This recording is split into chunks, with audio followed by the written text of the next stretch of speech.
ዳኛው ባልጠፋችው ጥፋት አብሮ ከኔ ጋር ሰረ። ትምህርት ቤትና ከቤት ኪራይ የቱ ይከፈል ብትባል የቱን ትመርጣለህ? 1.4 ይከፈል። በጣም ያስጨነቀ ነገር አሁን እና እናቴ ማመስገን ፈልገው ልጅነት እስከደረስኩበት ድረስ የተሸከመችኝ እሷ ናት።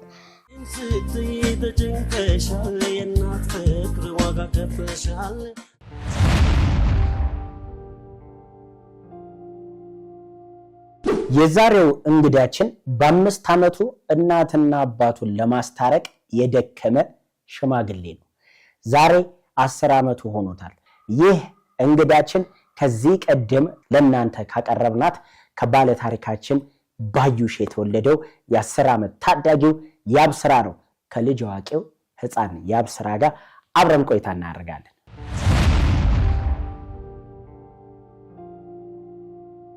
ያብስራ እንዴት ነህ? ደህና ነኝ ፈጣሪ ይመስገን። ስንተኛ ክፍል ነው ያብስራ? 4 ሙሉ ስም ማን? ያብስራ ወንድሙ ክፍሌ ገብረየስ። የት ነው የምትማረው? ስኬት አካዳሚ። የት ነው ያለው ስኬት አካዳሚ? ደብረ ዘይት። ትምህርት እንዴት ነው? ጎበዝ ነህ ሰነፍ ነህ ወይስ?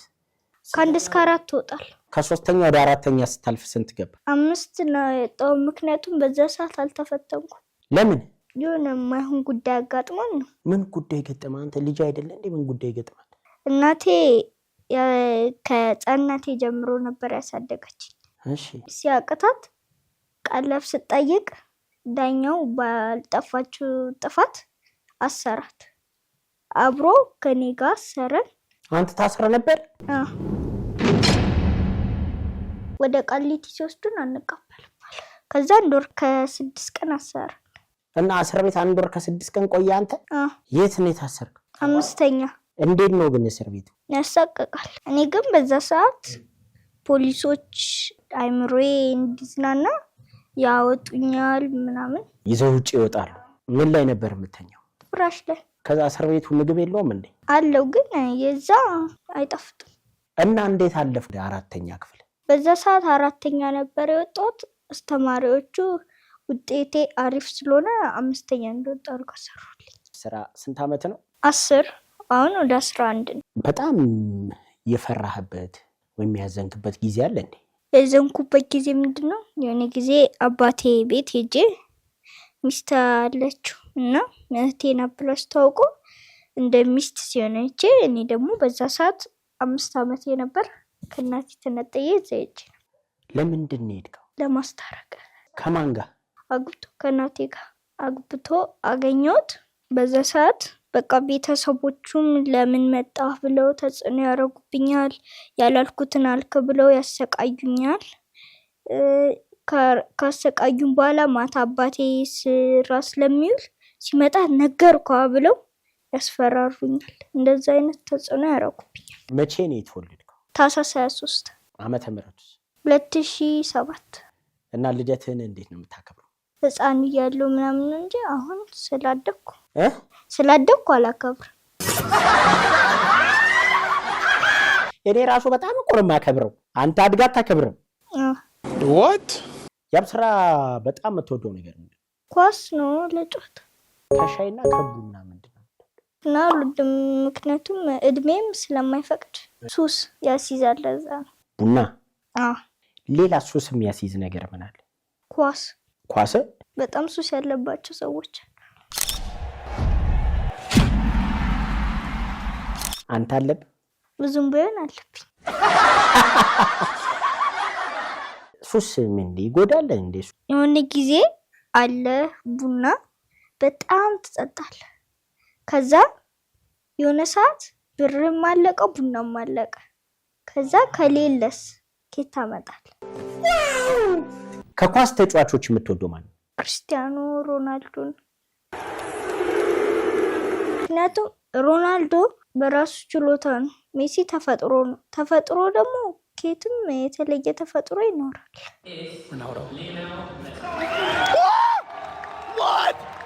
ምንድን ነው መሆን የምትፈልገው? ኳስ ተጫዋች። ኳስ ተጫዋች ነው ወይስ ዶክተር ነው መሆን የምትፈልገው? እኔ ዶክተር ነው የሰማሁት። ዶክተር ትችዋለሁ። ብር ግን የትኛው ነው አሪፍ የሚያገኘው? አሪፍ የሚያገኘው ዶክተር የግል የሚሰራ ነው የሚያገኘው። ካልሰራስ የመንግስት ከሰራስ ብዙም ባይሆን ብዙም አይከፈለው ክርስቲያኖ ሮናልዶ የኢትዮጵያ ባለ ስራ የሚሰሩት የነሱ ጠቅላላ ነው የሚከፈለው ኢትዮጵያ ስራ የሚሰራው ሰው በሙሉ ደሞዙ ተደምሮ ክርስቲያኖ ሮናልዶ ነው ምክንያቱም አትሪክ ከሰራ በጣም ይከፈላል ለተጫወተው ብቻ ስንት ይከፈላል በጣም ብዙ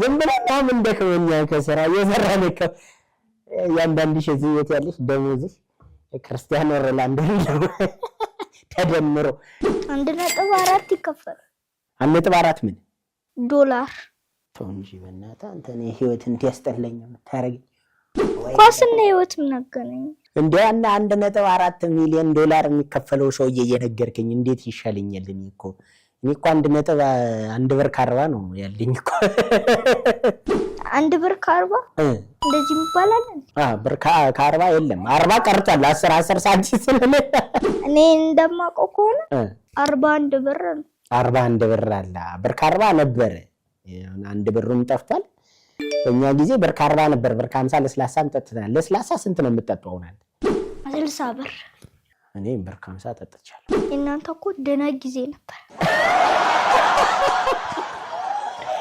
አይ ከነው ላይ ያሉትናቸው ደና ጊዜ እኛ እንኳን ትንሽ እኛን ያያየነው ነው አሁን ያኔ ብር ከ50 አስጠጣኔ ኮላጆች ነበር መቀበል አሁን 60 ብር ለመጠጣት ከራሴ ነው ሰርቼ የማመጣውና ቶሎ ቶሎ ተቀበል ኮላጅ አንተ አድገ ስራ ስትይዝ 160 ብር ይገባና 160ውን ደግሞ ራስ ካመጣ ደስ አይልም እንዴ ራስ አውጥተህ ስትጠጣ ደስ አይልም የ10 አመት ልጅ ይታሰራል እንዴ አባቴ ገንዘብ አብልቶ ይሆናል እኛ እናቀም ፈጣሪ ወቆ ህፃን ልጅ ነህ ግን የታዘብከው ነገር ይኖራል ብዬ አስባለሁ ማስተላለፍ የምፈልገው እንደዚህ አይነት ጥቃት ሰው ላይ እንዲደርስ አልፈልግም ምክንያቱም እኔ ያየሁትን ሌላ ሰው ማየት የለበትም ካንተ ውጭ ግን የታሰረ ህፃን ነበር የዛን ሰዓት የ4 አመት ልጅ ታስሯል ከናቱ ጋር ትምህርት ተነው እንደመጣው ነኝ ለምን ምክንያቱም የትምህርት ቤት ክፍያ አልተከፈለልኝም አስወጡ ነው የት ነበር የምትማር ስኬት አካዳሚ ስንት ነው የትምህርት ቤት ክፍያህን ታቋል 1400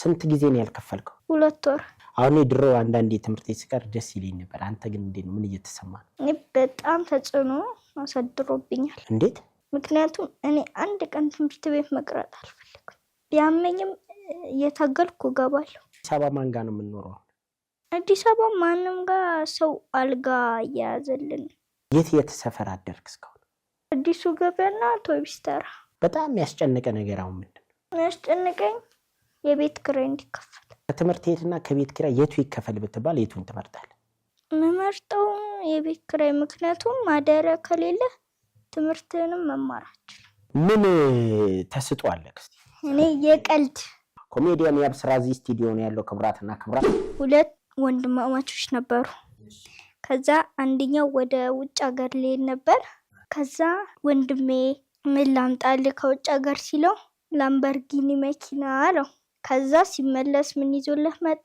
ላምበጋሪ ላምበርጊኒ ግን አንተ እንዴት ነው ታውቃለህ ምን አይነት አይመችም ለመንዳት እንዴት በጣም ጠፍጣፋ ናት ለዛ የሆነ ቁልቁለት ምናምን ሲገኝ ይገጫል ሄፊቱ ላምበርጊኒ ማለት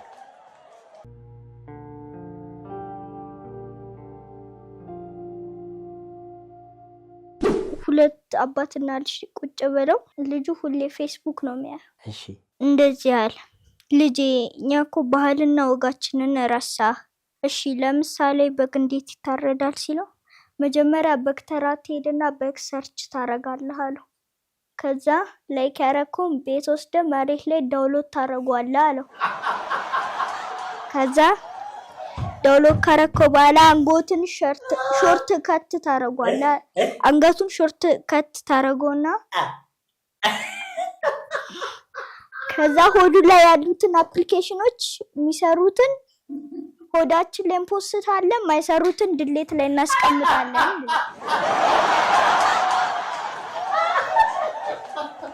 ሌላ ምን ችሎታ አለ እስቲ ከቀልድ ውጪ ባይዘወኝ የሚገርመኝ ሰው የመቅረብ ችግር የለብኝ ለምሳሌ አንዳንድ ሰው ለመቅረብ በጣም ይቸገራል። አስቸጋሪ ሰው ካልሆነ በስተቀር እኔ መቅረብ አስቸጋሪ ሰው ነኝ። ምሳሌ ለመቅረብ ማችለው ልጅ አለ። ስክሪኑ ላይ ያሉ ስዕሎችን እናሳያለን ለተመልካቾች። ያሳየኝን ስዕሎች እያሳየዋቸው ነው። ዋናውንም እሱ የሳላቸውንም ስዕሎች እያያችሁት ነውና በጣም ባለ ብዙ ተስጦ እንደሆንክ በዛው ለማሳበቅ ምን ይባላል? ስለ አፄ ቴዎድሮስ እስቲ ሲወራ ምን ሰምታል? ኢትዮጵያ በቀኝ እንዳትገዛ የሞከሩ ሰዎች ናቸው። እንዴት ነው የሞቱት?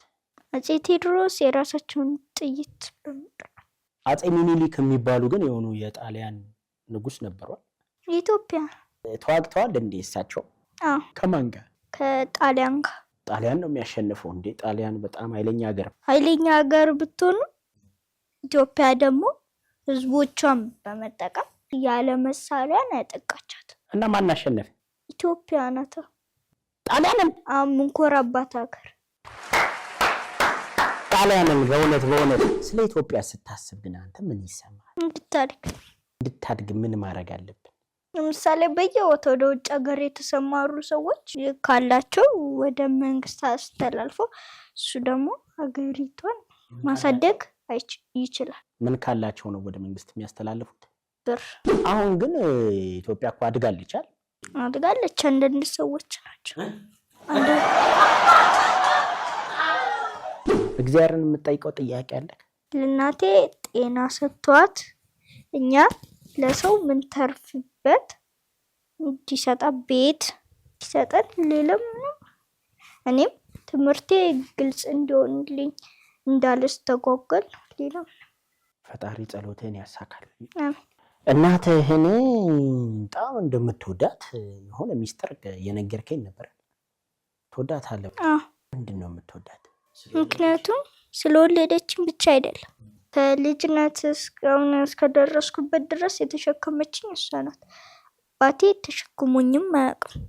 ስለዚህ ዋጋ ከፍላለች ለአንተ። አመስግናት ታውቃለህ? የእናቶች ቀን ምናምን አመሰግናት። ፍቅርህንስ ነግረሃት ታውቃለህ? ዛሬ አሁን ላምጣትና እዚህ አጠገብ ቁጭ ብላ ትነግራት እንዴ? እሺ፣ እስቲ እናቱን ጋብዙልኝ ባካ።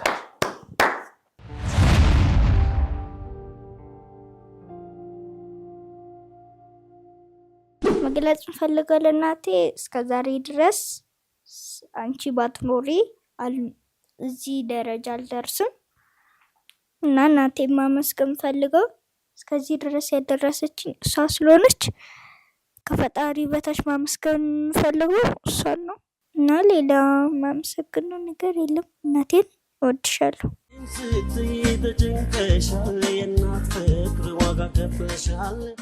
ምን ተሰማሽ? በጣም ደስ ብሎኛል። እናንተንም በጣም አመሰግናለሁ እና ልጄም አንተ እድግ በልልኝ፣ ትምህርት ፈጣሪ ግልጽ ያርግልህ። እኔም እወድሃለሁ ልጄ። እኔ በቃ እንደው ለአንተ ብሎ ፈጣሪ ይረዳኛል ብዬ አስባለሁ። ይመር ያንተ ጸሎት ተሰምቶ እኛም በአንተ ውስጥ እንድንባረክ እግዚአብሔር ይፍቀድልን።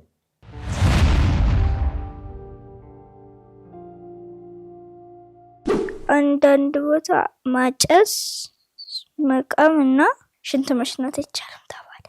ከዛ አንዱ ያቃመ ያለ ፖሊሶች ሲመጡበት ጫቱን ወረወረው።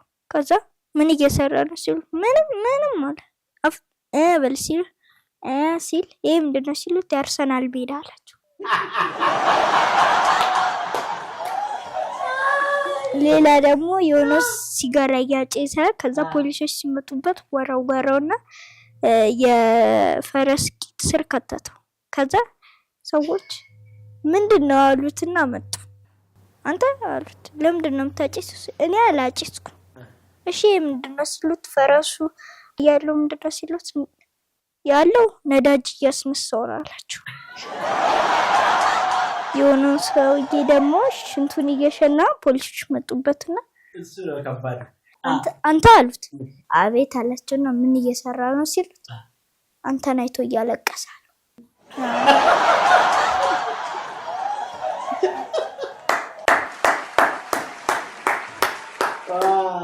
አንድ መናገር እንፈልገው የመጨረሻ ቀልድ ነው። እሺ 3 ጉንዳኖች ነበሩ። ከዛ አንዱ የሰው ፀጉር ላይ ገባና አንዱ የሰው ኩላሊት ስር ገባ፣ አንዱ የሰው ቂጥ ስር ገባና የሰው ፀጉር ያለው ጓደኞቼ ዛሬ ጥቁር ጫካ ላይ ነው ያልኩት አለ። ኩላሊት ስር የገባው ጓደኞቼ ዛሬ በውሃ ስቦጫረቅ ነበር አለ። ቂጥ ስር የገባው ጓደኞቼ ዛሬ ጣሊያን ቦምብ እየወረወረብኝ ነበር።